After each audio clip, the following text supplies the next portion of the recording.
Verset 1. Verset 1 à 3 murmure à Tabéhéra. Se mettant à se plaindre, à cause de ces 3 jours de marche sans autre repos que celui de la nuit et sans campement régulier. Du reste le commencement de ce verset a été traduit d'un grand nombre de manières. Et l'Éternel l'ayant entendu, sa colère. Maintenant que l'alliance est conclue, l'Éternel ne laisse pas ses murmures passer impunis comme auparavant, Exode 15.24, Exode 16.2, Exode 17.2. Le feu de l'Éternel, peut-être la foudre tombant à l'extrémité du camp. Verset 3. Tabéhéra signifie embrasement. Comme ce nom ne se retrouve pas dans le catalogue des stations du chapitre 33 et qu'il n'est pas question d'un décampement entre les versets 3 et 4, on doit penser que Tabéhéra n'était qu'une localité restreinte, l'extrémité de la station de Kibrotatava, verset 34. Verset 4. Verset 4 à 35 murmure à Kibrotatava. Le Rama de Jean, voyez Exode 12.38, note. De la viande. Les Israélites avaient sans doute des troupeaux avec eux, mais il n'aurait jamais suffi s'il avait dû servir à nourrir tout le peuple de viande, verset 22. Verset 5. Pour rien. Les poissons sont si abondants dans le Nil qu'ils se vendent à vil prix. Concombre. Le concombre vert qui atteint en Égypte une longueur de 30 cm et qui est assez tendre et doux pour être mangé cru. Melon.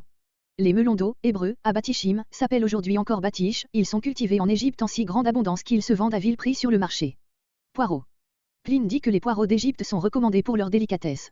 Oignons. Nulle part les oignons ne prospèrent comme en Égypte, leur saveur en fait le mets de prédilection du peuple, qui les mange cuits ou rôtis.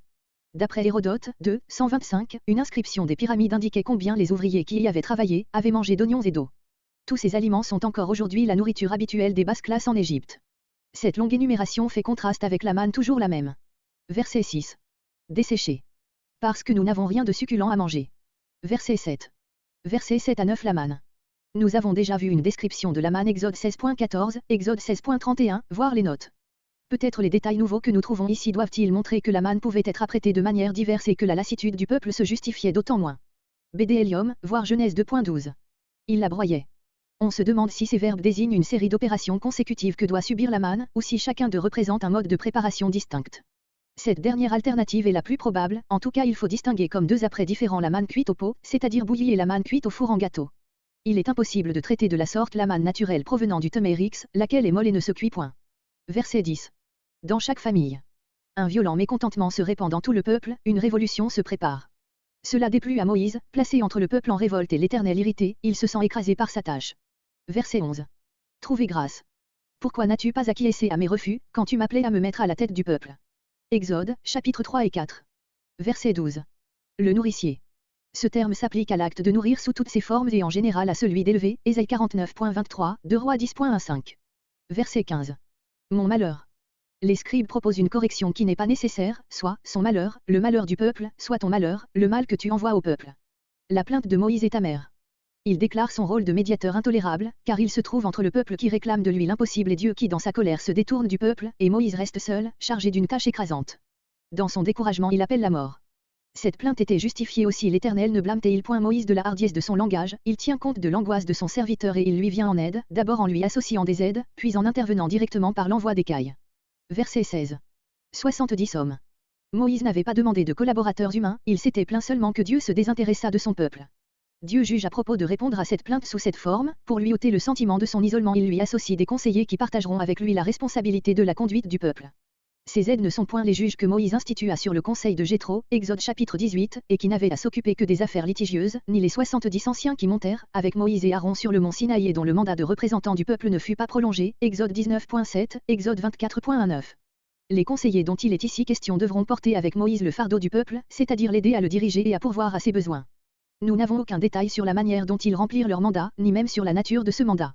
On a supposé qu'ils formaient un corps destiné à fonctionner périodiquement ou dans toutes les circonstances graves, sinon en permanence. Les Juifs ont vu dans ce conseil d'anciens l'origine du Sanhédrin qui cependant ne paraît que longtemps après le retour de l'exil. Que tu saches être ancien, et par là même influent et capable d'exercer une action salutaire sur le peuple. Verset 17. Il n'y aura ni déperdition spirituelle pour Moïse, l'esprit n'étant pas une quantité qui diminue en se divisant, pas plus qu'une flamme ne baisse lorsque d'autres lumières y sont allumées, ni affaiblissement d'autorité par manque d'unité dans l'action, car ses conseillers agiront dans le sens de Moïse, étant animés du même esprit que lui. Verset 18. Sanctifiez-vous, car l'Éternel va intervenir directement. Verset 20. Un mois entier. Cette promesse est en même temps une menace, les Israélites recevront plus qu'ils n'ont demandé, et cela, à tel point que l'abondance engendrera le dégoût. Verset 21. Comme les disciples lors de la seconde multiplication des pains, Moïse semble avoir oublié que la toute-puissance divine s'est déjà manifestée dans un cas analogue. Verset 22. Les poissons d'eux. Il est évident que cette manière de s'exprimer est une simple supposition et qu'elle ne prouve absolument rien en faveur de l'itinéraire que nous avons rejeté. Verset 23. Est-elle raccourcie? Ou bien, Dieu ne peut-il faire de nouveau ce qu'il a fait déjà? Ou bien, est-elle trop courte? Moïse mérite cette parole de reproche parce qu'il persiste dans sa résistance, malgré l'assurance qu'il a reçue que l'Éternel y pourvoira. Verset 18. Verset 24. Sorti du lieu très saint où il avait parlé avec Dieu. Autour de la tente, en demi-cercle devant l'entrée de la tente. Verset 25. Descendit, dans la nuée qui se transporta de dessus le lieu très saint au-dessus du seuil de la demeure. Et lui parla relativement à ce qui allait se passer. Ils prophétisèrent. Cela ne veut pas dire qu'ils annoncèrent l'avenir, mais qu'ils se mirent à parler sous l'impulsion de l'esprit, peut-être dans un état extatique et avec ces mouvements étranges qui accompagnaient parfois l'inspiration. 1 Samuel 10.10-13, 1 Samuel 19.20 et suivant. Ils ne continuèrent pas, sans que pour cela l'esprit se fût retiré d'eux, mais son action prit un caractère plus calme. Verset 26. Restez dans le camp. Ce fait prouve que ce n'est pas Moïse personnellement qui leur a communiqué son esprit, mais que c'est l'œuvre de l'Éternel. Verset 27. Des jeunes gens, hébreux, le jeune garçon, terme collectif. Verset 28. Josué. Voir Exode 17.9, notes et Nombre 24.13. Il estime la position de Moïse compromise, comparé Marc 9.38-39. Verset 29. Jaloux, il n'y a là aucun empiétement sur nos droits. L'Éternel est maître de ses dons. Bien loin de vouloir limiter l'action de l'esprit à quelques privilégiés, Moïse désirerait qu'elle s'étendît au peuple entier. Ce vu sera un jour réalisé, comparé Joël 2.28-29. Verset 31. De la mer. C'est en cet endroit même que Schubert et ses compagnons virent passer des troupes d'oiseaux tellement étendues et épaisses qu'elles ressemblaient à des nuages. Ce phénomène se renouvelle à plusieurs reprises chaque année au printemps. Nous avons déjà vu, Exode chapitre 16, un fait semblable qui se passait l'année précédente à la même saison. Malgré leur ressemblance, il est impossible d'identifier ces deux faits.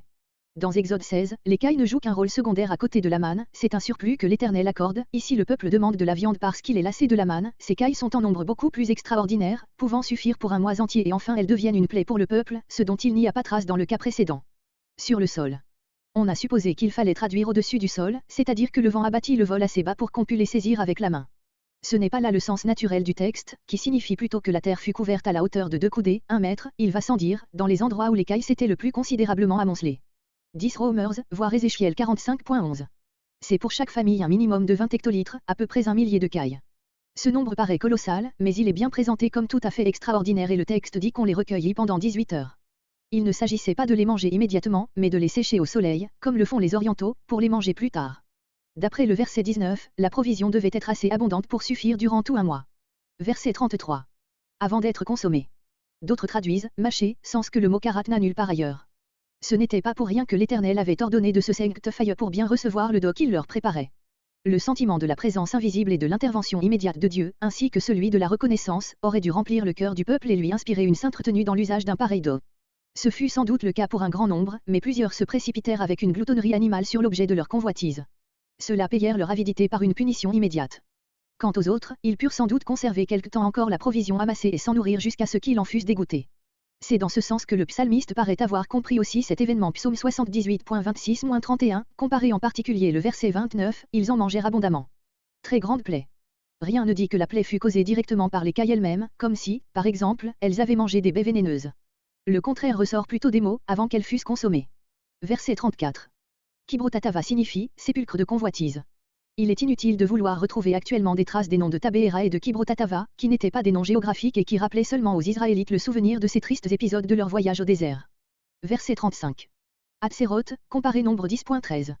Hatséroth signifie enclos. On trouve souvent dans ce désert des pierres rangées en cercle, de manière à enfermer un espace assez grand pour une troupe nomade avec ses troupeaux. Ce fut déjà le 3e jour après son départ de Sinaï que Schubert atteignit la belle vallée, arrosée par la source Aïn el-Ura, nom dans lequel on reconnaît celui de Hatséroth. Il y avait là beaucoup d'arbres et de buissons et l'on comprend que les Israélites s'y soient arrêtés après les jours de marche fatigants qu'il avait eu à supporter depuis Sinaï. De Kibrotatava. Nous avons dit, à Nombre 10.33, que les Israélites étaient arrivés à Kibrot après 3 journées de marche depuis Sinaï. Palmer a trouvé au nord-nord-est du Sinaï, quelques lieues avant El-Ura, Hatséroth, les restes d'un ancien campement, entouré d'une immense quantité de sépulcres. Serait cela l'emplacement de notre Kibrot Tava?